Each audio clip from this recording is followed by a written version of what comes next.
Cognitive dissonance. We've all got it to some extent. A conflict between what we believe and what is actual.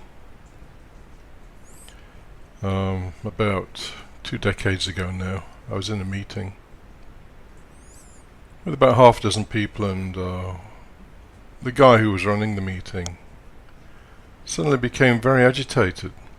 This is unusual because he was normally a very calm and collected man.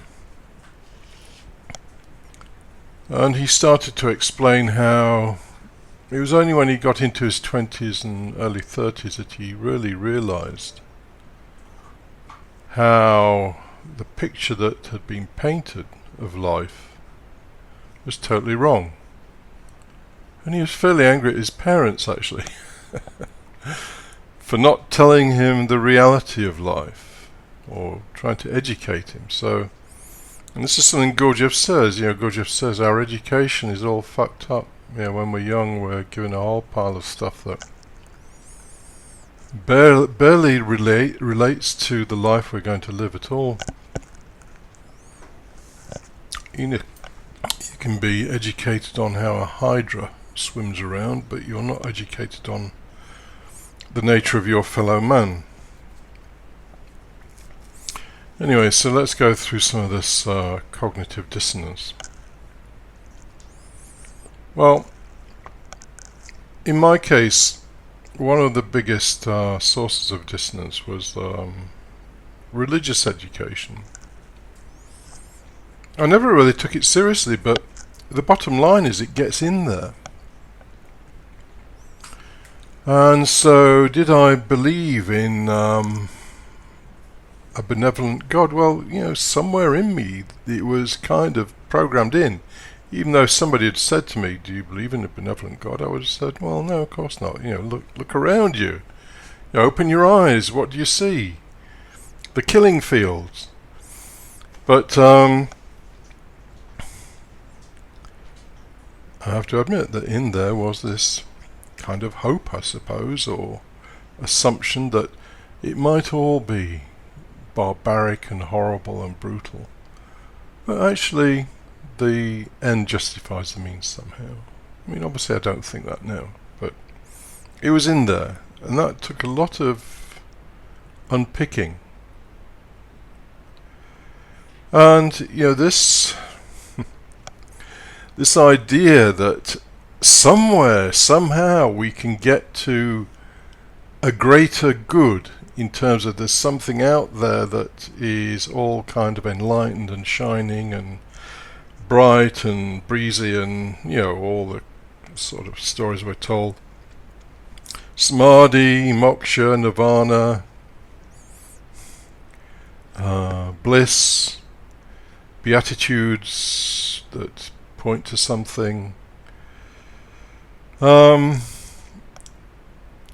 Most people chase that stuff all their life in the hope that the next time they sit down and meditate, something's going to happen, or the next book they read, something is going to happen, or the next guru they speak to is going to give them enlightenment or something. The people who pursue that avenue are really just as gross or crass as people who believe that the next, car will do it, or the next holiday or vacation will do it, or the next restaurant will be the ultimate experience, or whatever. It's the same thing. Searching outside for something that is inherently inside. But even so, that's the way we're educated. Nobody tells you when you're a kid, actually, kid, if you want to be happy, go inside. It's all in there. Because, you've got to become a good member of society, consume things, be polite, and all the rest of it.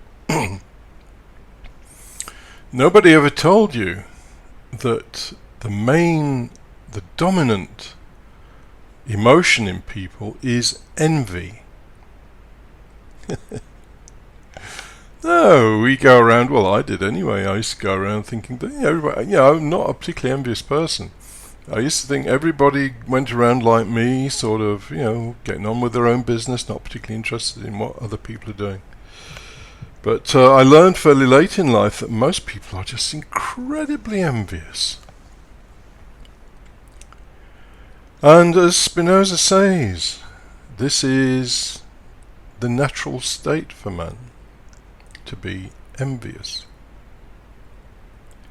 And we bore each other with our stories of the last vacation, or what we're having done to our property, or the latest book we've read, or whatever it is. As Spinoza says, we like to communicate the power of our body and mind to other people, because that empowers us, and in that process we diminish other people, and we don't give a shit about that, and the other people who do it to us don't give a shit about us either. And then we come to some real gaps in our education. We're not educated about the nature of our emotions at all. We go through life like blind brutes, angry, envious, hateful, infatuated, excited. Nobody told us that this is just a natural response to how well we're doing in life. And if you don't want to be a servant to Lady Fortuna, then you do something about it in terms of developing your own source of pleasure. And that actually understanding is the one real weapon you've got to liberate yourself to some extent from the mental and sensory cage that you live in. More on that in a moment. So we have no understanding. Nobody tells us that we have no free will. We're told that we should and we ought. Nobody ever says, well, why don't you listen to how you feel? Nobody says that. So you should be productive. You should be well-mannered. You should be a good householder. You should get absolutely wrecked when you go out with your mates. You should, lots and lots of shoulds. And no education telling us, well, actually, fuck the shoulds. How do you actually feel? So that's the one part of our nature missing, our education. The free will thing is just a recipe for the fact that we believe that somehow we have some dominant thing within us that can make us do anything, is a source of great suffering, because we never listen to what's actually going on. We're in some kind of imagination about what we're going to be or do or whatever, regardless of the cost to our emotions and our body. So, as I mentioned before, by the time we get to about the age of 25, or the age this guy mentioned, we're just a mess, because we have no self-knowledge and all the pressures of life are suddenly upon us.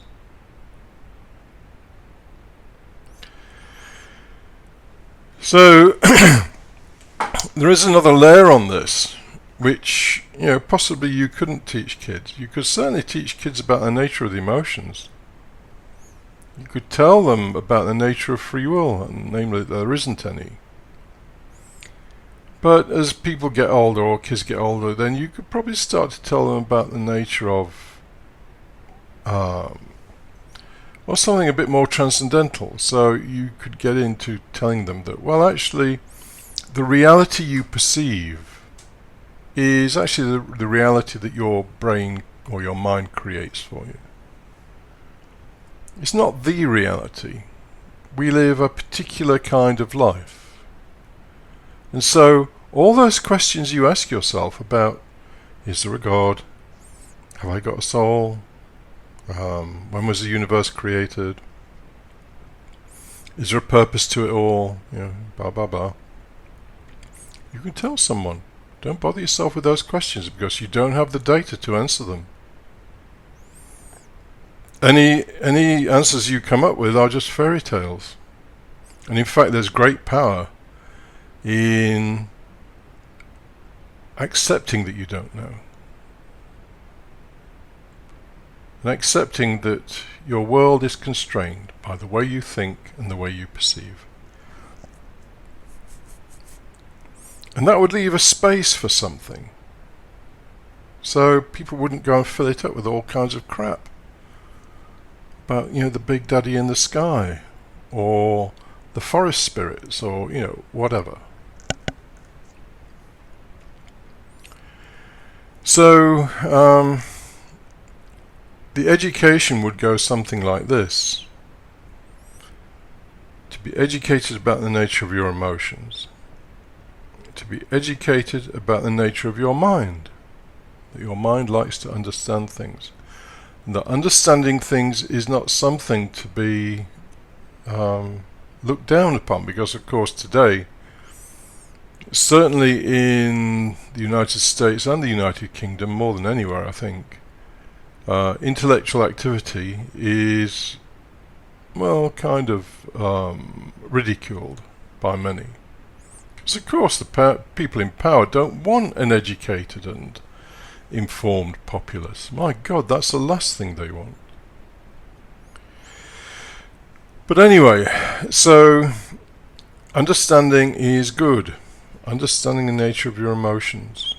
Learning how to just be with your emotions instead of trying to create some idea in your mind of what you should be and what you should do.